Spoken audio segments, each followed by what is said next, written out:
COVID Watch Weekend. Review ng mga nagaganap sa nakaraang linggo sa ating laban kontra COVID-19. Pagkilala sa mga frontliners, talakayan sa iba't ibang issue kaugnay ng pandemya at pagtunghay sa sinasabi ng Biblia sa nararanasan nating krisis. COVID Watch Weekend. Magandang araw, ito po si Heidi Bernardo Sampang para sa isa na namang edisyon ng COVID Watch Weekend. Sa ating balitang COVID Watch, ang unti-unting pagbaba ng mga kaso ng COVID-19 sa National Capital Region. Ang dumaraming nagsasabi na matagumpay ang alert level system sa Metro Manila.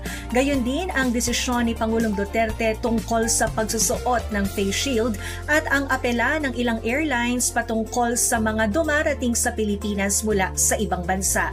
Maririnig din natin ang ating frontliner of the week na ipakikilala ni Joy Kawayan Combatier. Ang special report ni Mari Boyles Aragona ay tatalakay naman sa ibinubunga ng pagkabalisa at depresyon sa mga panahong tulad ng pandemya na minsay humahantong sa pagpapatiwakal. At mula naman kay FEBC Philippines President Dan Andrew Cura, maririnig natin ang isang pagbubulay tungkol sa respeto na kailangan nating maibalik sa gitna ng maraming pagkakaiba-iba ng opinyon kaugnay ng laban kontra COVID-19. COVID-19 Watch! Patuloy na bumababa ang mga naitatalang kaso ng COVID-19 sa Metro Manila. Ito ay batay sa monitoring ng Octa Research Group sa nagdaang linggo. Ayon kay Octa Research Fellow Professor Guido David, noong September 22, nag-average ang Metro Manila ng 4,784 daily cases mula September 15 to 21 at naitala ang one-week growth rate sa negative 18%. Ito ay mas mababa aniya mula sa 11% noong isa pang linggo. Samantala, lalo din umanong bumaba ang reproduction numbers sa Metro Manila na naging 1.03 mula sa 1.33 noong isang linggo. Posible umanong ang pagbaba ng mga kaso ay dahil na rin sa vaccination program sa NCR kung saan 67% na ng populasyon ang bakunado na laban sa COVID-19. Dagdag pa ni Professor David, wala pa silang namomonitor na spike sa mga kaso mula nang ipatupad ang COVID-19 alert level system at ang granular lockdowns sa NCR. Maituturing na matagumpay ang pilot implementation ng alert level system sa Metro Manila na layong kontrolin ang pagkalat ng COVID-19 sa rehiyon. Ayon kay Metropolitan Manila Development Authority Chairman Benhur Abalos, successful experiment ang bagong approach ng gobyerno. Ito ay dahil disiplinado aniya ang mga tao, gumagalaw na ang ekonomiya at pababa na ang mga kaso sa NCR. Matatandaan na inilagay sa alert level 4 ang Metro Manila mula September 16 hanggang 30 kung saan pangunahing pamantayan ang 3 Cs o ang closed spaces, crowded spaces at ang close contact. Lilimitahan na ang paggamit ng face shield sa mga pampublikong lugar sa bansa. Inanunsyo ni Pangulong Duterte sa Talk to the People kamakailan na gagamitin na lamang ang face shield sa 3 Cs areas. Ito ay ang sarado, matatao at mga lugar na may aktibidad na nakikitaan ng close contact kagaya ng mga ospital. Inatasan ng Pangulo ang Executive Department na agad na ipalabas ang kautusan hinggil dito. Nabatid na tanging Pilipinas lamang ang gumagamit ng face shield sa buong mundo, kung saan una na ring sinabi ng World Health Organization na hindi naman ito epektibo sa posibleng pagkahawa sa COVID-19. Nananawagan ang airline companies sa bansa para sa ilang pagbabago pagdating sa travelers restrictions. Ito nila ay upang makabangon ang kanilang sektor sa gitna ng nararanasang pandemya ng COVID-19. Kapwa umapela ang Philippine Airlines at Cebu Pacific Air na isantabi na ang kasalukuyang 2,000 international passenger entry limit per day. Anila, marami tayong mga kababayan abroad ang gustong umuwi ng Pilipinas. Nabatid na bago pandemya, nasa 40,000 Pinoys ang dumarating sa bansa mula sa ibayong dagat. Tiniyak naman ng PAL at ng Cebu Pacific na ginagawa nila ang lahat ng pag-iingat upang maging ligtas ang mga pasahero. Kasabay nito, umapila din sila para sa mas maikling quarantine period para sa mga biyahero na fully vaccinated na laban sa COVID-19. Mula sa kasalukuyang 10 araw, nais nilang ibaba ito sa 5 araw na lamang basta magnegatibo sa RT-PCR test na gagawin sa 3 araw ng quarantine. Pwede naman nilang ituloy ang pag-quarantine sa bahay. Ang ating frontliner of the week ay isang guro, si Eileen Kilojano, Local Area Director for South Cotabato at missionary ng Child Evangelism Fellowship Philippines. Para ipakilala siya, narito si Joy Kawayan Combatier. Sa ika-35 taon ng Child Evangelism Fellowship o CEF sa bayan ng South Cotabato, malaking hamon ang dulot ng pandemya sa mga misyonerong katulad ni Pastora Eileen Kilojano, Local Area Director ng CEF Philippines Incorporated.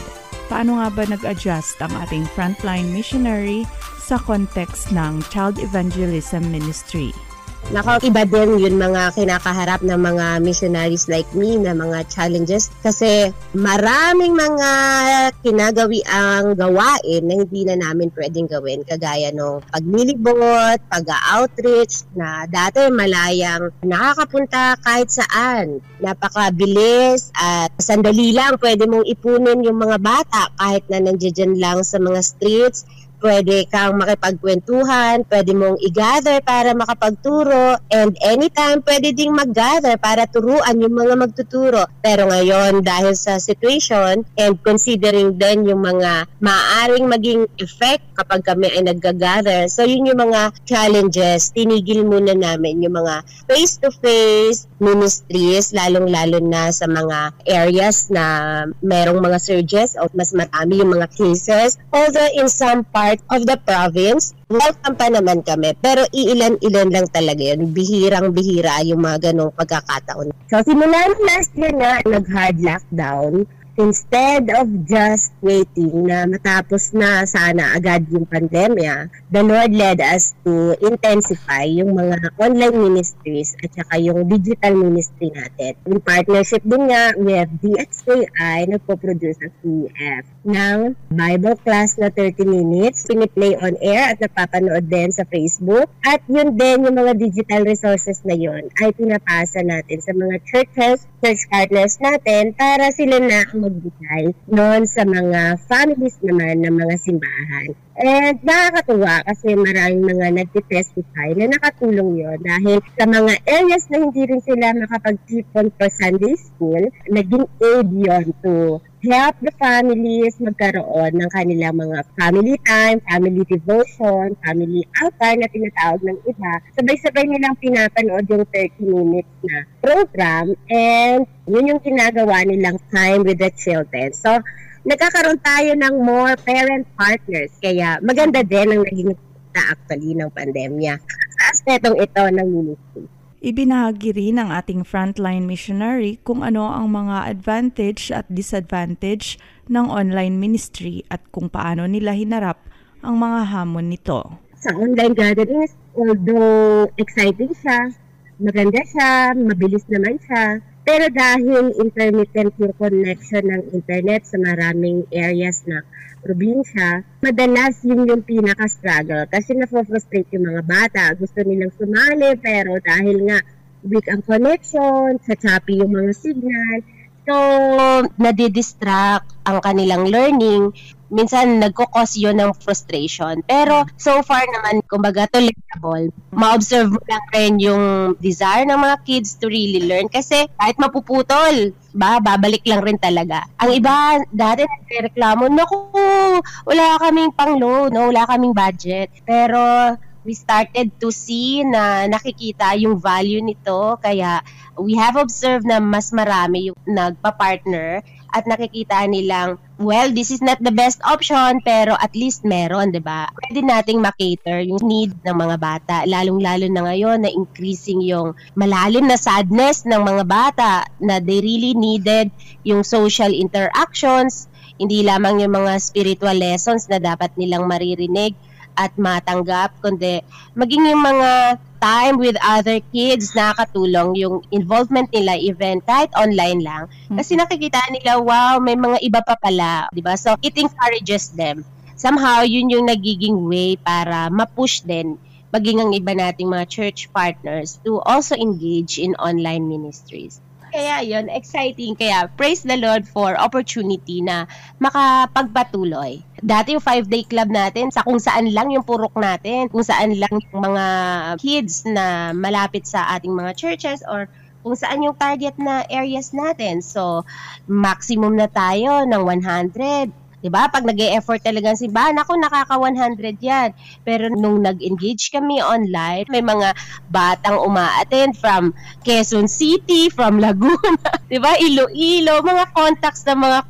Kaya nakaka-excite. And yung mga church partners natin dito sa Southcott, very encouraging din ng kanilang ginawa dahil alam nilang limited yung resources ng mga bata. So yung mga magkakapitbahay, inipon nila yon para sa isang screen lang, okay, mag-join together ang mga kids. So na ma-maximize yung opportunity.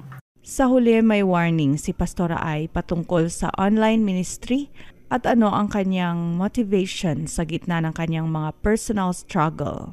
Tama pala, totoo pala yung tinatawag nilang Zoom fatigue. Mapapagod ka, kakatutok sa screen, kakatingin, diba? Kumbaga, hindi ito yung regular nating ginagawa. And syempre, alam natin na too much of it is really not helpful din sa ating katawan. So, isa yon sa mga nagiging consequence. Yun yung hirap. And syempre, unlike sa face-to-face na masayang nakikipaglaro sa mga bata, masayang nakikipag-interact sa mga teachers, hindi na natin yun na masyadong na-enjoy. Although, okay lang rin naman sa online, pero ibang-iba talaga yung face-to-face. But, so far, ang pinaka nagiging lesson doon is when we just allow the Lord to lead us sa mga open ways na pwede pa natin gawin, makakapag-continue tayo. And the fact that we are continuing, the Lord is giving us yung needed nating strength, needed nating joy, needed nating focus or purpose kasi we are still there. I have experienced nung somehow tumigil. Yung bang parang pakiramdam mo, wala kang magagawa.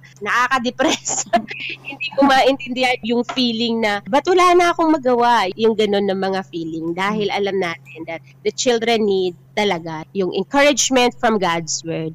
Families are needing yung patuloy na fellowship and even our church partners still needs yung mga helps na pwede nating mabigay. So, when we really stop, yun yung pinakamahirap, yun yung pinaka-burden kasi it affects personally, maging yung personal walk with the Lord. So, kahit na seemingly mahirap, by God's grace, nakakapag-continue and that is yung way na na-overcome yung mga challenge. Mahirap man ang ating mga pinagdadaanan, alalahanin ang sinabi ni Apostol Pablo sa Filipos 4:13. Ang lahat ng ito'y magagawa ko dahil sa lakas na kaloob sa akin ni Kristo. Para sa COVID Watch Weekend, ako po si Joy Kawayan Combatier. Salamat Joy at salamat din kay Teacher Eileen. Samantala patuloy po kami nagpapasalamat sa inyong pinansyal na suporta para sa FEBC Ministry. Kung kayo naman po ay interesadong magsimulang tumulong sa ating pong gawain, bisitahin lamang ang webpage na donatenow.febc.ph o tumawag sa 0947-333-5605 para sa detalye. At maaari na rin pong mag-donate sa FEBC sa pamamagitan ng GCash. Sa pagpapatuloy ng COVID Watch Weekend, maririnig natin ang ilang bahagi ng mga pag-aaral sa kaugnayan ng pandemya at ng mga ingay sa ating paligid at kung ano ang epekto nito sa tao. Para ihatid ito, makakasama natin si Mari Boyles Aragona. Kung may isang bagay na magandang idinulot ng mga lockdown dahil sa COVID-19 pandemic, ito ay ang pagbaba ng outdoor noise level na mula sa traffic at iba pang human activity sa iba't ibang bahagi ng mundo. Sa isang pag-aaral na inilabas sa online journal na nature.com, lumabas na nagtala ng malaking pagbaba ng urban or city noise nang magsara ang maraming mga lungsod upang pigilan ang pagkalat ng coronavirus sa Italy. Lumabas naman sa hiwalay na pag-aaral na inilathala sa phys.org na kasunod ng 50% na pagbaba ng outdoor noise level ay nagsimulang lumakas ang huni ng mga ibon sa San Francisco. Sa pag-aaral naman na naitala sa ingentaconnect.com, lumabas na napansin ng mga residente sa Serbia ang pagbaba ng ingay sa mga major community source tulad ng ingay ng trapiko at construction. Bago pa man magsimula ang pandemya, malaking banta na ang noise pollution sa kalusugan ng mga tao. Ayon sa audiologyandhearing.com, nasa 1.1 billion ang mga tao sa mundo ang at risk na mawala ng pandinig dahil sa noise pollution na dulot ng mga recreational habit ng makabagong lipunan. Hindi lang ang sense ng pandinig ang apektado ng noise pollution. Apektado rin ito ang pagtulog, pag-recover ng mga pasyenteng may sakit, at pag-develop ng kaisipan at abilidad ng mga kabataan. Kaya naman isang welcome na development ang pansamantalang pagtahimik ng mga lungsod sa gitna ng pandemya. Sa kabila nito, ibang uri naman ng ingay o noise disruption ang naranasan ng lahat habang mayroong lockdown. Kabilang dito ang pagtaas ng level ng indoor at neighborhood noise na dala ng pananatili ng mga tao sa loob ng tahanan. Sa naunang pag-aaral sa Serbia, kapansin-pansin na tumaas ang ingay na dulot ng human activity sa loob ng tahanan dahil mas maraming tao ang matagal na magkakasama. Gayon din ang ingay na dulot ng mga kapitbahay at iba pang community noise. Sa pag-aaral ng University College London, tumaas ng 47% ang mga noise complaint laban sa mga kapitbahay sa London noong kasagsagan ng lockdown sa lungsod. Bukod dito, nariyan din ang isa pang klase ng ingay na dulot naman ng digital habits ng marami. Dahil sa lockdown, naharap ang marami sa atin sa mahabang libreng oras na dati ay nakalaan sa commute or pamamasyal. Ngayon dahil nasa bahay lang ang mga tao, lumipat ang recreational activities online.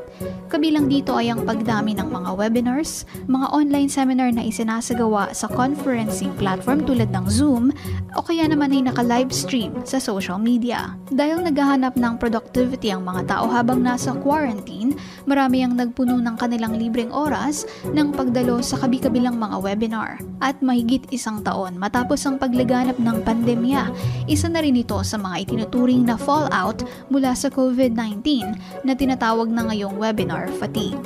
Ayon sa thehindu.com, ang tuloy-tuloy na exposure sa mga webinar ay nagiging dahilan na rin ng burnout sa mga professional worker ngayong COVID-19 pandemic. Habang patuloy pa ring natututo ang buong mundo kung paano mamumuhay sa gitna ng isang global pandemic, isang bagay ang malinaw. Kailangan ng balancing lifestyle upang manatiling ligtas at malusog, hindi lang ang ating pangangatawan, kundi maging ang isipan. Para sa FEBC News, ako po si Mari Boyles, Aragona.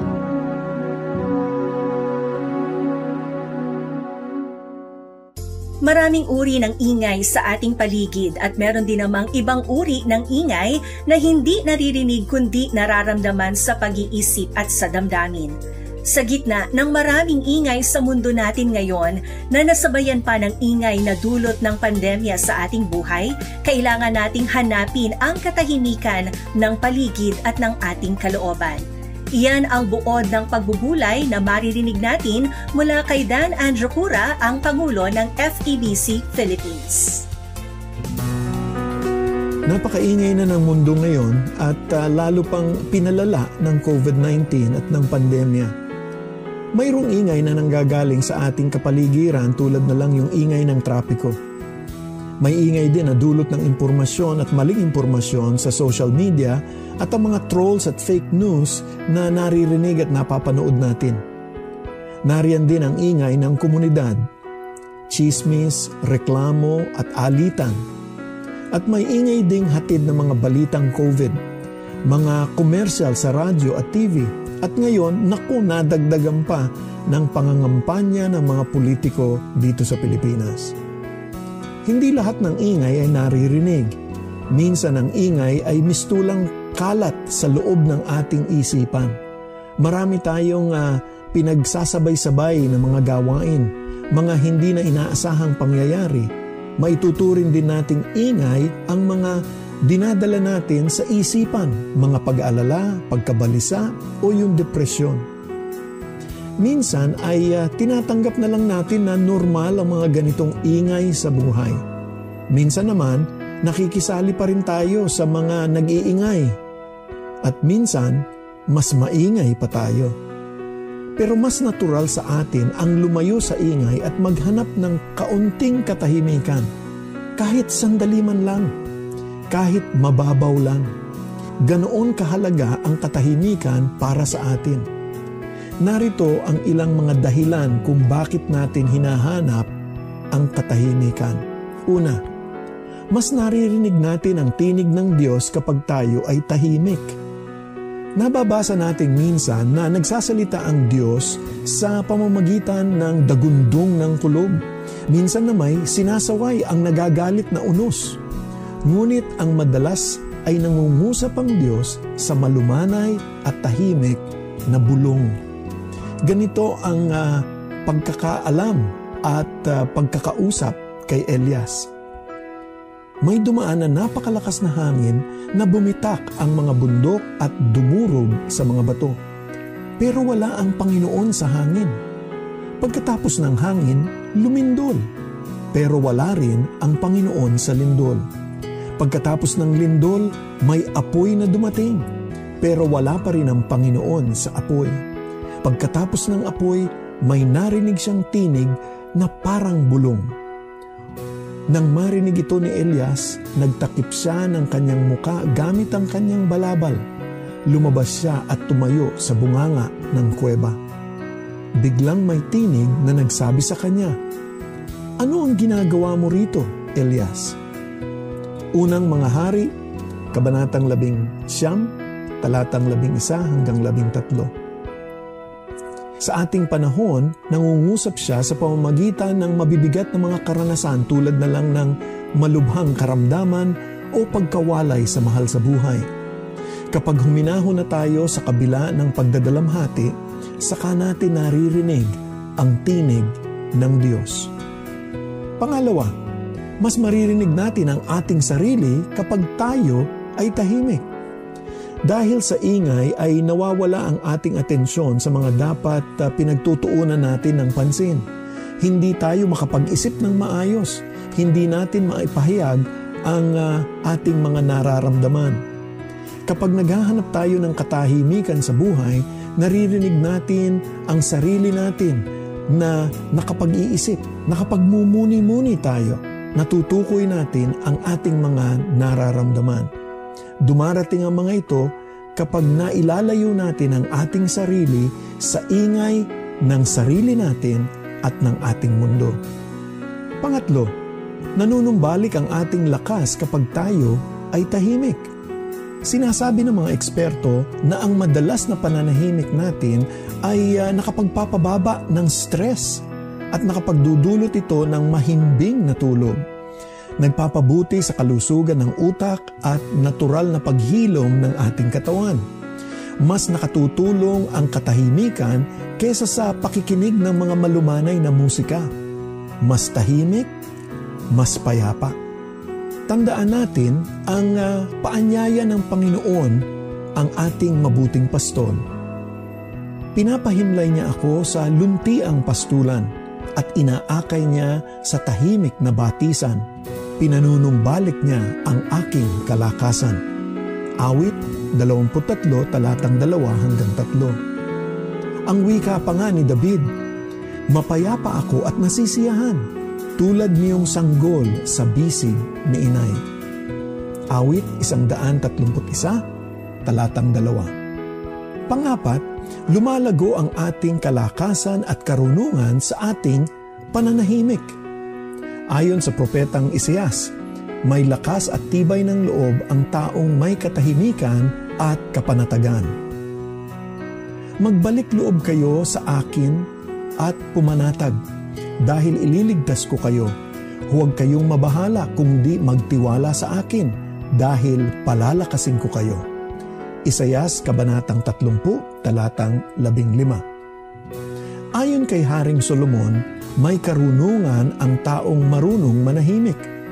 Ang taong hangal ay hindi makapagpipigil sa kanyang galit, ngunit ang taong marunong ay nakapagpipigil ng kanyang sarili. Kawikaan 29, talatang 11. hindi nating lubusang maiiwasan ang ingay sa normal na takbo ng ating buhay. Ngunit maaari tayong lumayo upang masumpungan ang katahimikang kailangan ng ating puso at isipan. Ama naming Diyos, maraming salamat sa iyong paalala sa amin sa iyong salita na kayo ang nagdudulot ng kapayapaan sa amin. Sa aming pagdulog sa iyo nang may pasasalamat sa aming puso, ang iyong tugon ay ang kapayapaang hindi namin malirip, hindi namin maintindihan. At ito ang mag-iingat sa aming puso at isipan kay Kristo Jesus. Ama naming Diyos, ito po ang aming dalangin, ang katahimikan na nanggagaling sa iyo. Sa ngalan ni Jesus. Amen.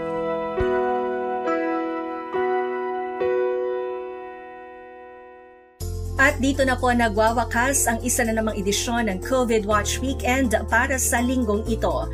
Lagi po nating tatandaang higit na mainam ang nabibigyan natin ang sarili ng panahon ng katahimikan upang lalo po nating marinig ang Diyos at maranasan ang kanyang pagpapalakas sa atin. Ito pong muli si Heidi Bernardo Sampang sa pangalan ng buong pangkat ng COVID Watch Weekend. Huwag po nating kalilimutan basta't laging handa at sama-sama sa kanyang lakas, kaya natin to. Subaybayan ang COVID Watch Weekend, linggo-linggo para sa napapanahong impormasyon at pananaw sa pagharap ng bayan sa krisis ng COVID. Para sa inyong mga komento at tanong, sundan ang mga Facebook page ng FEBC Philippines.